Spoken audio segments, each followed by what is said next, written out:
नमस्कार, जय माता दी, जय महालक्ष्मी। मैं हूं आपके साथ आपकी अपनी हुसैन डॉक्टर वाय राखी। और सालों साल से आप मुझसे धनवर्षा पोटली मंगाते हैं। ये एक ऐसी चमत्कारी पोटली है जो लोग हमारे साथ अभी नए जुड़े, हमारे परिवार का हिस्सा। मैं उन्हें बता दूं, इसे धनतेरस वाले दिन आपको अपनी तिजोरी में, अलमारी में, गल्ले में, अपने ऑफिस में, अपने फैक्ट्री में या अपने मंदिर में घर के रखना होता है। ऐसा नहीं है कि इस पोटली को रखने के बाद धन की बारिश होने लगती है और आप हाथ पर हाथ धरकर घर पर बैठ जाइए, बाकी सब कुछ तो ये पोटली कर लेगी। अगर ऐसा होता तो ये पोटली अपने हाथों से बनाकर पूरे देश में मैं बांट देती। ये पोटली लक्ष्मी का साक्षात रूप है। ये तो जब आपके घर में जाएगी, आपको मिलेगी, आपके हाथ में आएगी, वो वाइब्रेशन से आप महसूस करेंगे। आपकी अपनी पूरी तरह से स्वतंत्र हैं, आपकी चॉइस है। लेकिन आपको अपने घर में लक इनहैंस बढ़ाना है और आपको पैसा बहुत चाहिए। आप बहुत मेहनत करते हैं लेकिन 99 पर आके आपके काम रुक जाते हैं।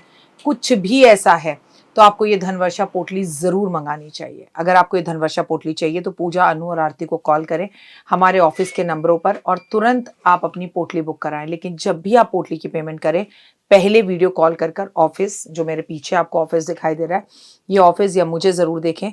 जब तक आप ऐसा ना करें, जब तक कहीं पर भी पेमेंट ना करें, ताकि आपकी कीमती कमाई कहीं फंस ना जाए। नंबर 1। नंबर 2, हमारे ऑफिस से कभी आपको कॉल नहीं आता, हम सीधा आपसे वीडियो के थ्रू बात करते हैं।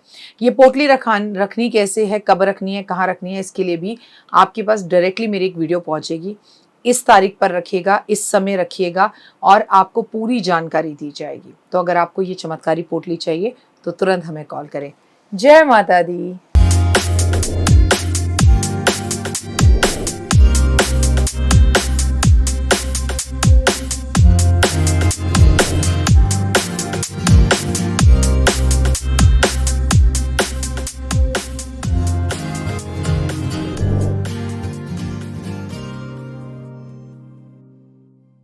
आप हमेशा खुश रहें, मुस्कुराते रहें। रोज की तरह आज एक नई वीडियो लेकर आई हूँ और आपकी फेवरेट वीडियो लेकर आई हूँ। मुझे मालूम है सिर्फ मैं नहीं, आप में से भी बहुत सारे लोग कार्तिक का इंतजार कर रहे हैं। फिर हम एक महीना चप्पल नहीं पहनेंगे, फिर हम एक महीना चावल छोड़ेंगे, फिर हम एक महीना जमीन पर सोएंगे, वे तमाम तरह की बातें। लेकिन सबसे पहले कार्तिक के महीने का महत्व समझ लीजिए।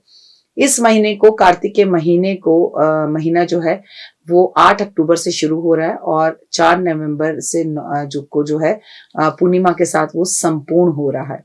कार्तिक के महीने में श्री हरि को बेहद पसंद है, महालक्ष्मी को बेहद पसंद है। इस दौरान भगवान जल में वास करते हैं और इसी महीने में भगवान सोकर भी उठते हैं। इसी महीने में भगवान विष्णु की तुलसी के साथ विवाह भी होता है। कार्तिक स्नान के कुछ नियम होते हैं। इस दौरान खाने पीने और कई चीजों का त्याग करना चाहिए। इस महीने में भगवान विष्णु और महालक्ष्मी की पूजा के साथ साथ आंवले के पेड़ की पूजा, शम्मी की पूजा, केले के पेड़ की पूजा करनी चाहिए। हम तुलसी की सेवा करते हैं, दीप दान करते हैं, भगवान विष्णु की पूजा करते हैं और अपने पापों का अंत करते हैं और अंत में मोक्ष को पाते हैं। और मैं हूं ना आपके साथ, रोज सुबह आकर आपके घर में आपको उठाऊंगी।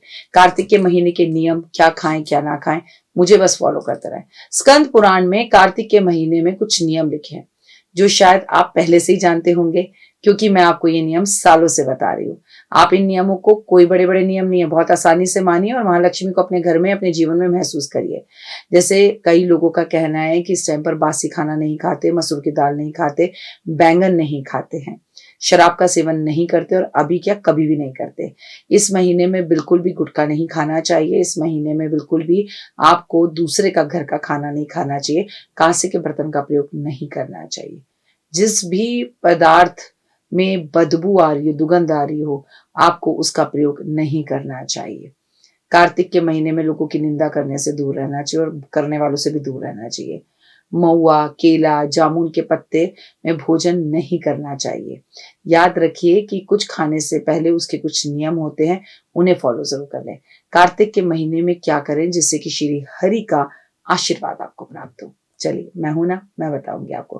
कार्तिक के महीने में हम सुबह 3:30 से 4 के बीच में उठते हैं, महालक्ष्मी और भगवान विष्णु की पूजा करते हैं, श्री हरि को प्रसन्न करते हैं और महालक्ष्मी घर अपने आप चल कर आती है। फटाफट से इन चीजों को नोट कर लीजिए। कार्तिक में प्रातः स्नान कर कर भगवान विष्णु की पूजा करनी चाहिए। कार्तिक का महात्म पढ़ना चाहिए, कार्तिक की कहानियां पढ़नी चाहिए, तुलसी के पास बैठ के पूजा करनी चाहिए। इस महीने में जितना हो सके आपको केला और आंवले का दान करना चाहिए। आपको इन दिनों में ठंड लगनी शुरू हो जाती है तो ठंड के कपड़े भी बांटने चाहिए, कंबल बांटने चाहिए। तुलसी दल भगवान विष्णु को समर्पित पूरे महीने करना चाहिए। एकादशी पे निराहार रहना चाहिए। एकादशी पे रात्रि जागरण करना चाहिए। भगवान विष्णु की कृपा आपको मिलती है। दीप जलाने चाहिए अपने घर में, अपने बाहर, घर के बाहर, नदियों में। आकाशदीप पर पूरी कंप्लीट वीडियो बनाती हूँ मैं, तमाम चीजें बताऊंगी। अभी अभी आप जुड़े हैं इसलिए पहली बार है, सुनिए मुझे। कार्तिक में मान्यता है कि इस महीने में पवित्र नदियों में स्नान करना चाहिए। ना जा सको तो अपने घर में ही गंगा जल डाल के स्नान करना चाहिए। और ऐसा बिल्कुल नहीं है कि कार्तिक केवल विधवा औरतें नहाती हैं या बूढ़ी औरतें नहाती हैं। 8 साल की उम्र के बाद बच्चे को कार्तिक नहाना चाहिए। और किसी को नदी में, मतलब आपको गंगा यमुना नदी में स्नान करवाना चाहिए अगर आप ना जा पाए। जैसे आप लंदन कनाडा में बैठे हैं, किसी पंडित जी को पैसे देकर स्नान करवाइए। स्नान से मन खुश होता है, टेंशन दूर होती है, एक अलग सी ऊर्जा आपके अंदर आती है, सभी पाप धुल जाते हैं, मन शुद्ध हो जाता है और लगता है अरे ये क्या चीज थी जो मुझे अभी तक नहीं पता थी, मुझे तो पहले ही करना चाहिए था। अलग सी प्रेरणा मिलती है, जीवन में खुशहाली आती है, निराशा दूर भागती है। स्नान करने से जो शक्ति आपके अंदर आती है, ऊर्जा आपके अंदर आती है, ओए होए क्या ही बोलूं उसके बारे में मैं आपको। इस महीने प्रातःकाल उठने से ही जीवन के अंदर सुख, वैभव, यश, मान, सम्मान, प्रतिष्ठा मिल जाती है। भगवान विष्णु प्रसन्न हो जाते हैं। अपने घर के अंदर गंगा जल डालकर स्नान करने का भी विशेष महत्व है। दीपदान का भी विशेष महत्व है। और याद रखिए, जितना ज्यादा हो सके विष्णु सहस्त्र नाम का पाठ करिए या सुनिए, या विष्णु सहस्त्र नाम की पावन पुस्तकों को मंदिर में भेंट स्वरूप देकर आइए। कार्तिक में स्नान के बाद आपको हमेशा याद रखना चाहिए कि कुछ दान करना चाहिए। इस दिन, इस पूरे महीने में आंवले के पेड़ की पूजा करनी चाहिए और आंवला दान करना चाहिए। श्री कृष्ण भगवान के वृंदावन, मथुरा जाकर दर्शन करने चाहिए। ना कर सको तो घर पे ऑनलाइन बैठ के दर्शन जरूर करने चाहिए। कार्तिक में महीने में आपको ब्रह्मचर्य का पालन करना चाहिए, बाल नहीं कटवाने चाहिए।